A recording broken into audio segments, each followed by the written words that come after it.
Hosadurga police ಠಾಣೆ ವ್ಯಾಪ್ತಿಯಲ್ಲಿ ಜಾನುವಾರು ಕಳ್ಳತನ ಪ್ರಕರಣ ಬಯಲು. 2 ಆರೋಪಿಗಳ ಬಂಧನ.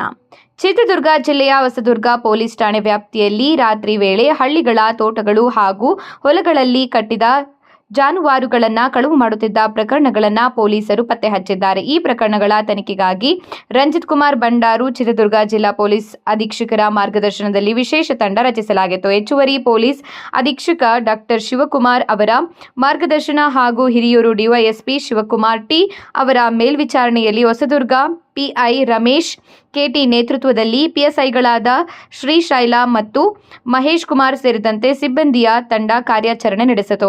ಗಸ್ತಿನ ವೇಳೆ ಸಂಗ್ರಹಿಸಿದ ಮಾಹಿತಿಯ ಆಧಾರದಲ್ಲಿ ಆರೋಪಿಗಳಾದ ಸುರೇಶ್ ಬಾಗಶೆಟ್ಟಿಹಳ್ಳಿ ಗ್ರಾಮ ತಾಲೂಕು ತಿಪ್ಪೇಶ ಅವಳಿ ಪಾಲ್ಯ ಇವರನ್ನ ವಶಕ್ಕೆ ಪಡೆದುಕೊಳ್ಳಲಾಗಿದೆ. ಬಂಧಿತರಿಂದ ಹೊಸದುರ್ಗ ಠಾಣೆಯ 2 ಪ್ರಕರಣಗಳು, ಶ್ರೀರಾಂಪುರ ಠಾಣೆಯ 2 ಪ್ರಕರಣಗಳು ಹಾಗೂ ಅಜ್ಜಂಪುರ ಠಾಣೆಯ 1 ಪ್ರಕರಣ ಸೇರಿದಂತೆ ಒಟ್ಟು 5 ಪ್ರಕರಣಗಳನ್ನು ಪತ್ತೆ ಹಚ್ಚಲಾಗಿದೆ. ಆರೋಪಿಗಳಿಂದ ಸುಮಾರು 1,50,000 ನಗದು, 5 ಲಕ್ಷ ಮೌಲ್ಯದ ಒಂದು ಅಶೋಕ್ ಲೇಲ್ಯಾಂಡ್ ಗೂಡ್ಸ್ ಆಟೋ, 2 ಲಕ್ಷ ಮೌಲ್ಯದ 2 ಮೋಟಾರ್ ಸೈಕಲ್ಗಳನ್ನು ಸೇರಿ ಒಟ್ಟು 8,50,000 ಮೌಲ್ಯದ ನಗದು ಹಾಗೂ ವಾಹನಗಳನ್ನು ವಶಪಡಿಸಿಕೊಳ್ಳಲಾಗಿದೆ. ಈ ಯಶಸ್ವಿ ಪತ್ತೆ ಕಾರ್ಯಕ್ಕಾಗಿ ಜಿಲ್ಲಾ ಪೊಲೀಸ್ ಅಧೀಕ್ಷಕರಾದ ರಂಜಿತ್ ಕುಮಾರ್ ಬಂಡಾರು ಅವರು ಪೊಲೀಸ್ ತಂಡವನ್ನು ಅಭಿನಂದಿಸಿದ್ದಾರೆ.